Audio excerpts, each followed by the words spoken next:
Good evening, everyone.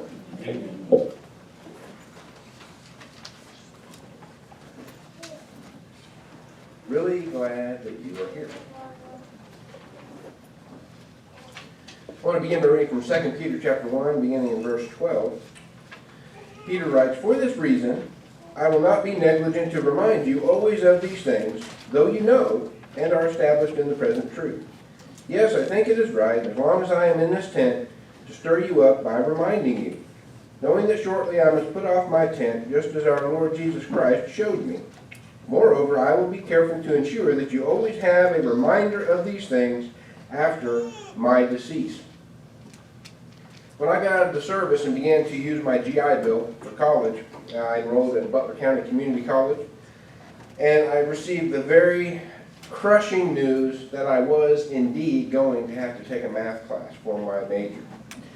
So I had two choices. I had college algebra or college algebra with review. Now, college algebra was 3 hours. College algebra with review was 5 hours. Twice a week. Now what that meant was more class time, and the real kicker of it was I would still only get credit for the 3 hours. The review was totally on me. And I realized that it had been about 7 years by that time, since high school, since my last math class. And I said, you know what, I'd better take that review. And boy, am I glad I did. I squeaked by it by the skin of my teeth and made it, but I needed that review. I needed that reminder because I had forgotten so much. And that happens so often in our life.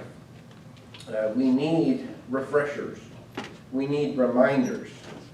We need to remember things that we've forgotten. Now, I don't think that's truer in any other area than it is in Bible study. So many times we have looked at a verse, we've read it, we've studied it even, 100 times, 1,000 times. And something will happen one time and say, I never noticed that before, or I've never applied that in this area before. It's not always a bad thing to relearn things. We think of it as negative, but it can be very good. It can be something necessary to growth. Peter, in his writing, he even saw the need to remind Christians, even though he knew that they knew. Everybody knows, and he says, no, I still think it's a good thing to remind you of these things, and I'm even going to write this down and leave this in place, so even after I'm gone, you still have another reminder. We have to be reminded about a lot of things. One thing that we need to be reminded of often, maybe I'm just speaking for myself here, but we need to be reminded how to behave properly. We get caught up in things, we get distracted, we forget, to use our manners, we forget to listen before we speak, many of these kinds of things. So we need those kind of reminders about how to act, how to behave, certainly in just everyday life, but even as a Christian, even more importantly. What I'd like to do is do something a little different this evening. I have preached before using songs as a guideline for us, songs in our hymn books that provide some good teaching. But this one isn't in the song books. This song would have been found probably back at the back end of the building in one of the young kids' classes. Be careful, little eyes, what you see, for the Father up above is looking down with love. So be careful, little eyes, what you see. A song we sing to the children, and we do the hand motions and all of that. I was thinking about that song when we were doing it during a vacation Bible school somewhere we were at, and I thought, there's good stuff in there for grown-ups too, people of all ages.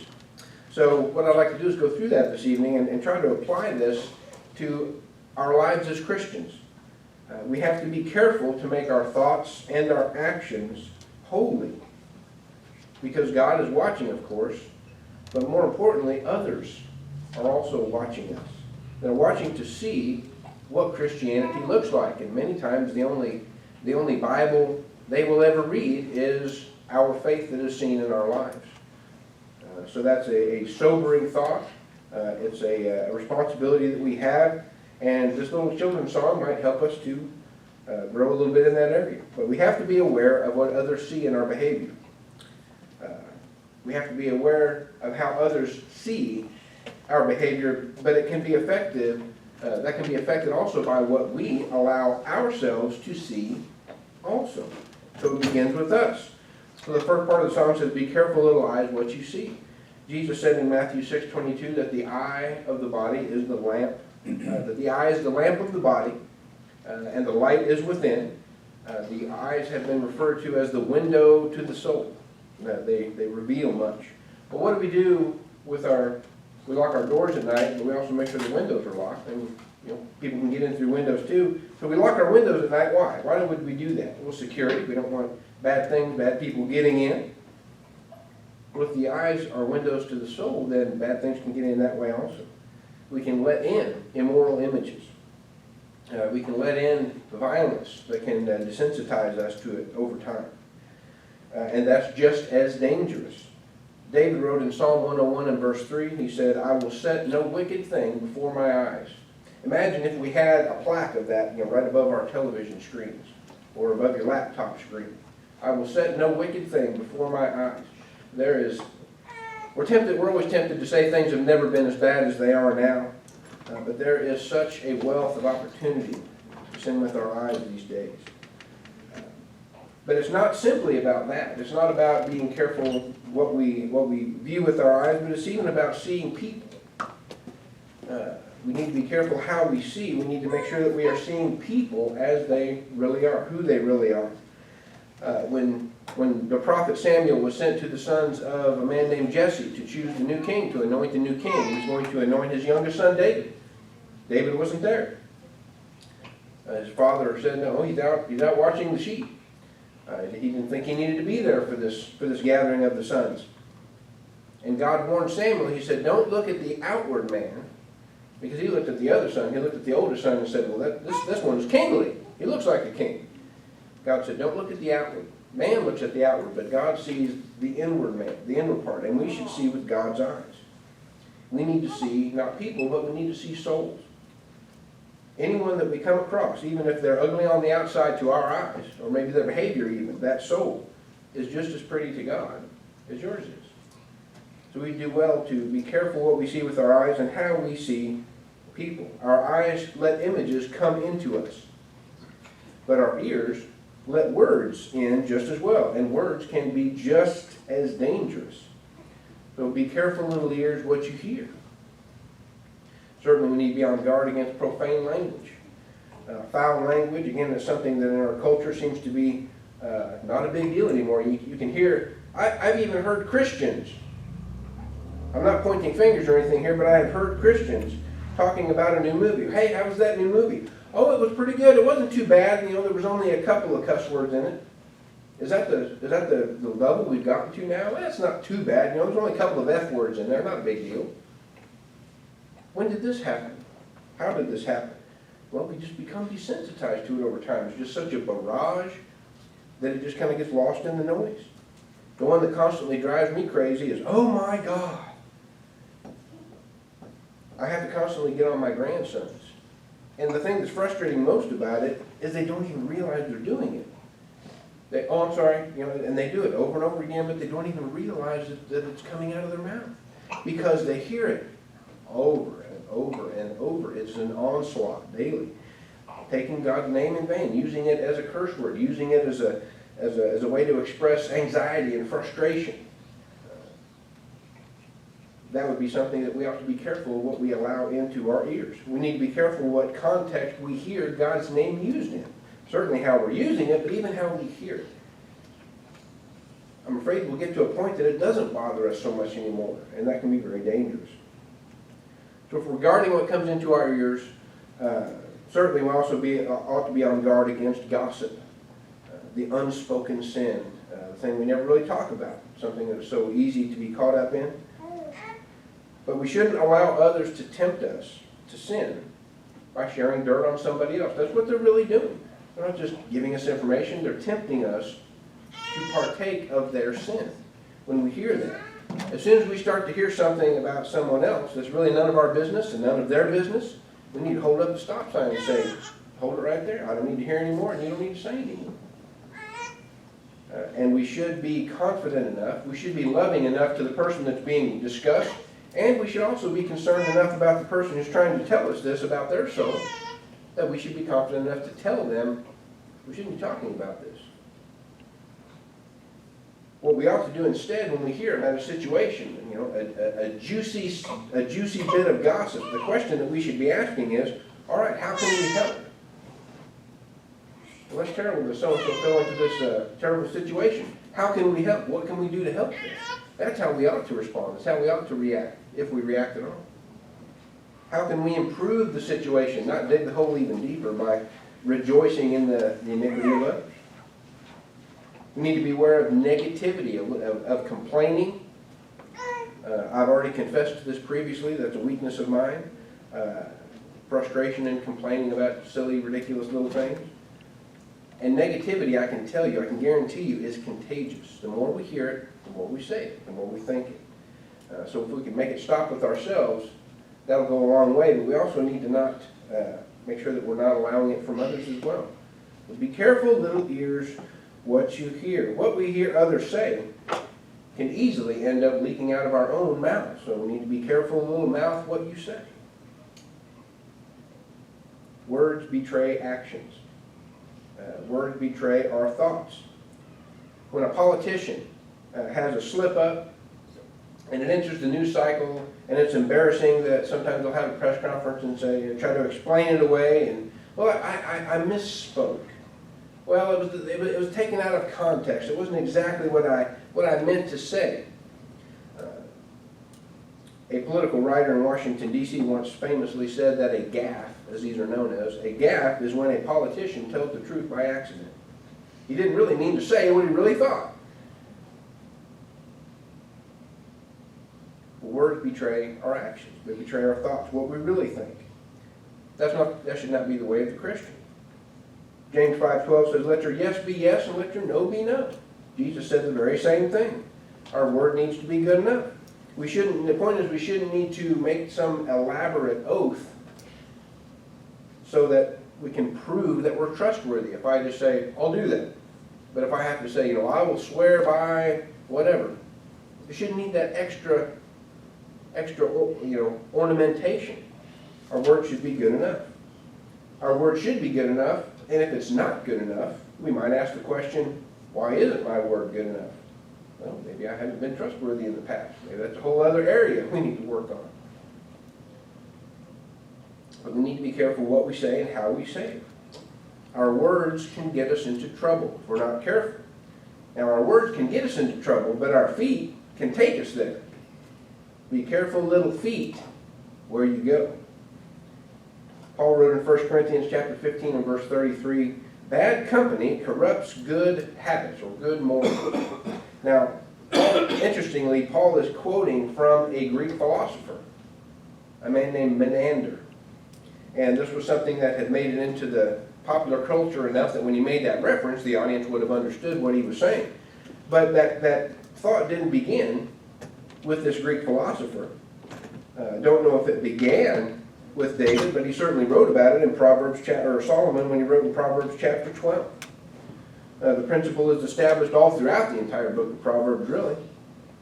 But in Proverbs chapter 12 and verse 26, Solomon writes, the righteous should choose his friends carefully, for the way of the wicked leads them astray. Now, he's not saying the way of the wicked leads the wicked astray, which it certainly does.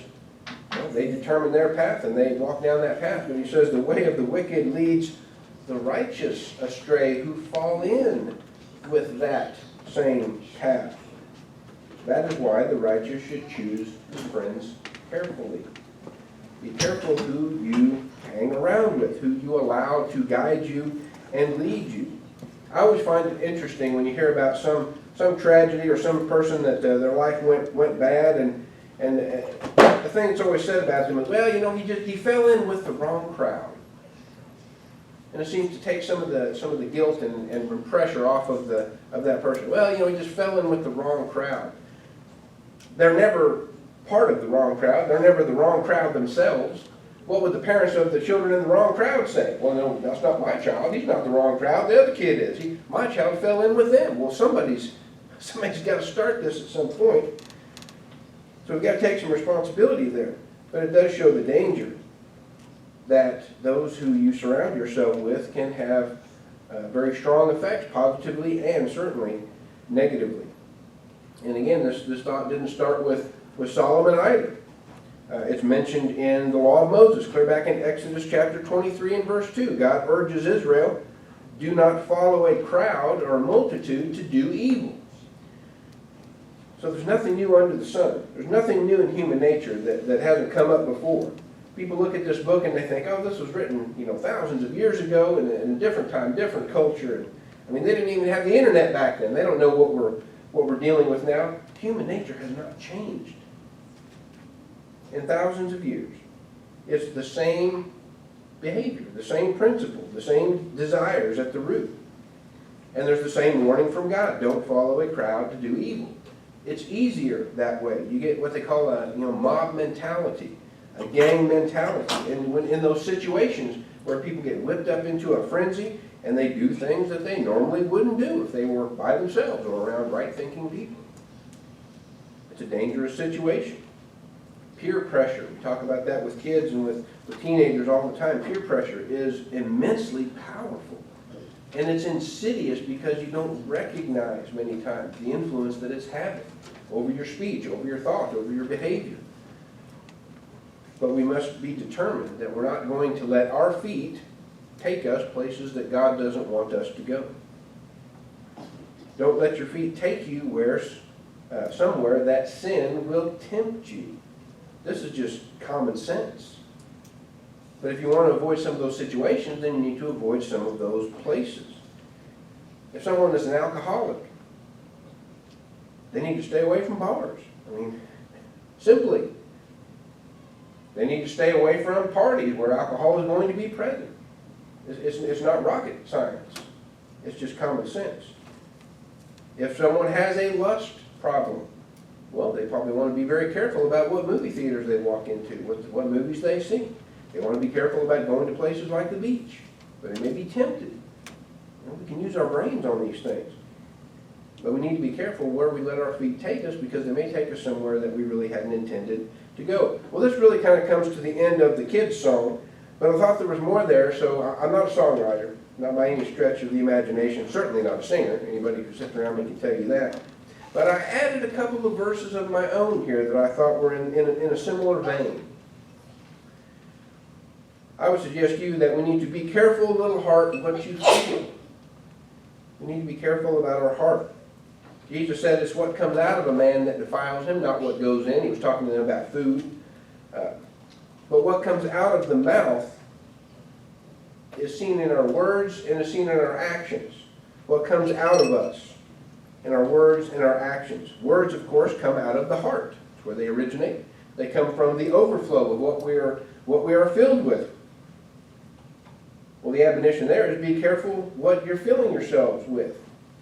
The illustration I've heard is if you've got a coffee cup filled up to the brim and you're walking through the office aisle and somebody bumps into you and you spill coffee, it's because the coffee's full. Whatever you're filled with is what you're going to spill when people jostle you, when something bumps you, when something happens in an unexpected way. What are we filling ourselves with? Are we filling ourselves with kindness and patience and forbearance and all that? Or are we filling ourselves with selfishness and desires? And are we going to get angry at that person that bumped into us? But we need to be careful what the heart is filled with.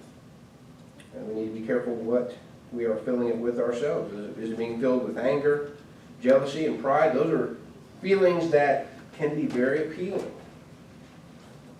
When we see a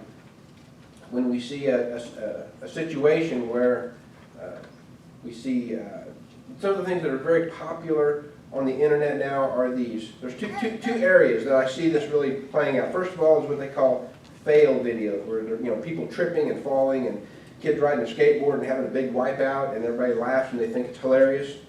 The kids love that kind of stuff. And then the other one is karma videos, where like somebody's driving and they'll being a jerk to the person they're driving behind, and they rip out in front of them and drive fast and get back in front and almost have them cause an accident, and then a police car is right there and they pull them over and gotcha, revenge. It's very satisfying. It almost kind of washes over us when we see somebody getting what they deserve. Those kind of feelings are very dangerous because they appeal to that very low part of us. to our anger and our pride and our jealousy. If those are the feelings we're filling our heart with, then that's what's going to come out. We have to be filling our hearts with love. But more importantly, we need to be filling ourselves with love, but we need to ask the question, a love for what? Or a love for whom? Is it a love of self, a love of money, pleasure for ourselves, or is it a love for others? A love for God, ultimately. So be careful, little heart, what you feel. We cannot be ruled by our emotions. We must not be ruled by our emotions. I think that's the bigger lesson here. Our feelings can sweep us away. They can cloud our judgment. Again, they can get us into situations that we normally wouldn't if we were thinking a little more clearly. We need to be careful what our heart is feeling. Our heart must be pure. And that cleansing process must ultimately begin in the mind. Final thought tonight is be careful, little mind, what you think. I mentioned earlier Matthew chapter 15, where Jesus said what is what comes out of a man that defiles him. Let's just turn there and read it now. Matthew chapter 15 and verse 18. But those things which proceed out of the mouth come from the heart, and they defile a man. For out of the heart proceed evil thoughts, murders, adulteries, fornications, thefts, false witness, blasphemies. These are the things which defile a man, but to eat with unwashed hands does not defile a man. He said it is the mouth that defiles a man. Words come out of that mouth, and those words come from the heart. The heart is filled by thoughts, which begin in the mind. You've got to get to the root cause of all this. Solomon wrote in Proverbs 23 and verse 7, as a man thinks, so he is. We can deceive ourselves. We can talk ourselves into just about anything that we want to. And truly, what we think, day in, day out, hour by hour, in our own mind, that is who we are. That is what we are, what we become. Well, we've got to be careful of those thoughts. Paul warned in 2 Corinthians chapter 10 and verse 5, he says, we must take every thought captive. I love the wording of that. I love the mental image of that. Taking every thought captive. It's like we jump on it, we wrestle it to the ground, and we tie that thing up. We take it prisoner, every thought that we have.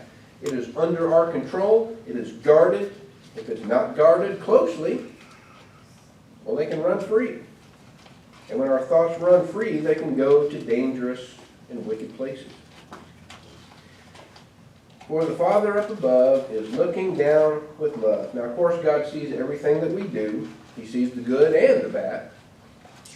But even more so, He knows why we're doing them. He doesn't just see the actions. He sees the heart behind those actions. He sees our motives. And this also is good and can be bad. We have an opportunity to make God either proud of us or ashamed of us. We can either receive reward for that behavior or punishment for it. But it's not just that God is watching all that we do. Others are also watching. Really, everyone is watching us. Our children, our co-workers, our neighbors, everyone that we come in contact with. And what they're watching for is to see if we practice what we preach. If we don't, then they will not be drawn to Jesus. They'll just say, oh, same old hypocrites. Same old people saying one thing, doing another. Well, they talk the talk, but they don't walk the walk. We have to be sure that we're doing not just what we know to be right, but what we say others ought to be doing. We need to preach to ourselves first. What we need to do is let others see that we are different from the world. We are called to be a peculiar people. I love that word. A peculiar people, standing out, looking odd, looking different, strange even. So let them see that we're different from the world. Let them see that we are more honest than the norm, that we're more honorable, more considerate, more selfless. If they see these things, then this will bring glory to Christ, and it will also have a side benefit for us in this life as well. But we should not want to behave ourselves just because we fear God or because we don't want to get caught being naughty by someone else. We should live so as to give Satan no foothold in our life. Satan already has enough power to influence us. He doesn't need any help. So we must be careful what we do, what we say, and what we think. And this will not only keep us holy, this will keep us holy so that we may be fit to stand before God. Christ made us clean with the sacrifice of himself on the cross. He made us clean and paid the price for our sins. So let's work to stay clean. Let's do our best to stay clean. It may be tonight that you have not been as careful as you should have. And maybe you splashed in some mud puddles. It's never too late to recommit ourselves to a life of holiness and purity. Or maybe you've never made that first commitment. Whatever the case would be, if you need to obey the gospel tonight, if you need to commit your life to Christ, or if you need to recommit your life to Christ. We want to take this opportunity to do that tonight. Let us encourage you. Let us pray for you. Let us show our love and support for you if we can today. Let this children's song encourage us to do the right thing for the right reasons, knowing that God is watching and everyone else is as well. Let us be good ambassadors for Christ. But if we can help you in any of those areas, then please come as we stand and sing.